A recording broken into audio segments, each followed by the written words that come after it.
नमस्कार दोस्तों, मैं हूं सतीश। भारत के इतिहास की किताबें अगर आप खोलेंगे तो एक नाम हर पन्ने पर नजर आएगा, महात्मा गांधी। इतिहासकारों ने उनके योगदान को इतना बड़ा माना कि 1915 से भारत की आज़ादी तक के समय को ही गांधी युग कहा जाने लगा।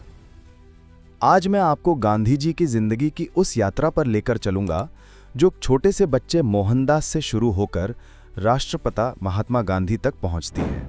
तो चलिए इस ऐतिहासिक सफर की शुरुआत करते हैं। महात्मा गांधी का जन्म 2 अक्टूबर 1859 को गुजरात के पोरबंदर में हुआ था। उनके पिता करमचंद गांधी एक दीवान थे, यानी रियासत में टैक्स वसूलने का काम देखते थे। उनकी माता पुतलीबाई बेहद धार्मिक और संस्कारी महिला थीं। सिर्फ 13 साल की उम्र में गांधी जी की शादी कस्तूरबा गांधी से कर दी गई थी, लेकिन उनके मन में हमेशा पढ़ाई के लिए कुछ बड़ा करने का सपना था। वो पढ़ाई के लिए लंदन चले गए, जहां उन्होंने वकालत यानी बैरिस्टर की पढ़ाई पूरी की। उस दौर में जब भारत में बहुत से लोग 2 वक्त की रोटी को तरसते थे, तब गांधी जी का लंदन पढ़ने जाना बताता है कि वो गरीब नहीं थे। भारत लौटने के बाद उन्होंने एक साधारण वकील के रूप में काम शुरू किया, लेकिन किस्मत ने उनके लिए कुछ और ही तय कर रखा था। उनकी मुलाकात दादा अब्दुल्ला नाम के व्यापारी से हुई, जिन्होंने गांधी जी को दक्षिण अफ्रीका एक कानूनी मामले के लिए साथ चलने का प्रस्ताव दिया। 1893 में गांधी जी पहली बार दक्षिण अफ्रीका पहुंचे। यहीं उन्हें रंगभेद की कड़वी हकीकत का सामना करना पड़ा। सिर्फ भारतीय होने की वजह से उन्हें ट्रेन से धक्का देकर बाहर फेंक दिया गया। ये घटना उनके जीवन का ऐसा मोड़ बनी जिसने उन्हें एक सामान्य वकील से क्रांतिकारी विचालक बना दिया। फिर शुरू हुई संघर्षों की वो यात्रा जिसने आगे चलकर न केवल दक्षिण अफ्रीका बल्कि भारत की स्वतंत्रता आंदोलन की नींव हिला दी। 1894 में गांधी जी ने दक्षिण अफ्रीका में नेटल इंडियन कांग्रेस की स्थापना की। ये संस्था वहां के भारतीयों के अधिकारों के लिए आवाज उठाने लगी। 1903 में उन्होंने इंडियन ओपिनियन नामक पत्रिका शुरू की, जो रंगभेद और अन्याय के खिलाफ जनता की आवाज बनी।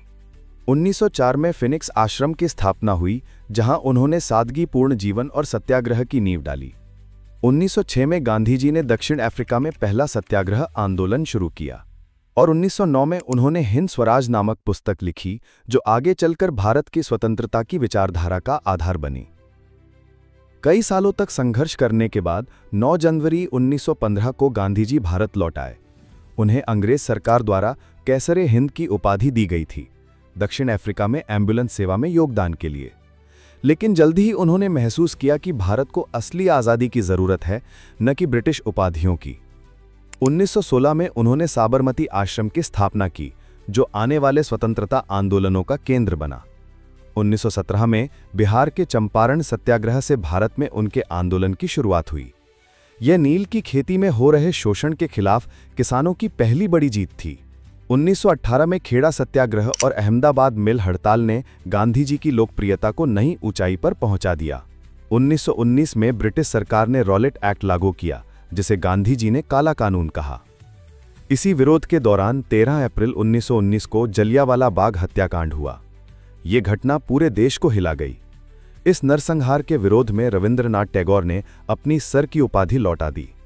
1920 में गांधी जी ने असहयोग आंदोलन की शुरुआत की, लेकिन 5 फरवरी 1922 को चौरी चौरा कांड के बाद उन्होंने यह आंदोलन वापस ले लिया, क्योंकि वो इसे हिंसक होते नहीं देखना चाहते थे। 1930 में गांधी जी ने अपने 79 साथियों के साथ दांडी मार्च शुरू किया।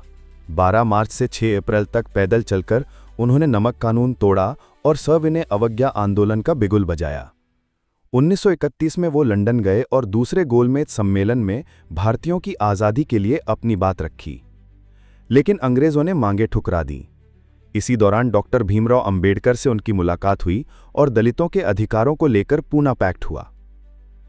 1942 में गांधी जी ने अंग्रेजों के खिलाफ अंतिम निर्णायक पुकार लगाई, भारत छोड़ो आंदोलन। करो या मरो का नारा पूरे देश में गूंज उठा। इस आंदोलन ने ब्रिटिश सरकार की नींव हिला दी। 15 अगस्त 1947 को भारत आखिरकार आज़ाद हुआ, लेकिन इस महान आत्मा का सफर ज्यादा लंबा नहीं चला। 30 जनवरी 1948 को गांधी जी की हत्या कर दी गई। देश के लाखों लोग रो पड़े, क्योंकि भारत ने सिर्फ अपना नेता नहीं बल्कि अपनी आत्मा खो दी थी। दोस्तों, महात्मा गांधी का जीवन हमें यह सिखाता है कि सत्य, अहिंसा और दृढ़ निश्चय से कोई भी बदलाव लाया जा सकता है। उनका नाम सिर्फ इतिहास की किताबों में नहीं बल्कि हर भारतीय के दिल में अमर है। गांधी युग हमें ये याद दिलाता है कि स्वतंत्रता सिर्फ अधिकार नहीं बल्कि जिम्मेदारी भी है।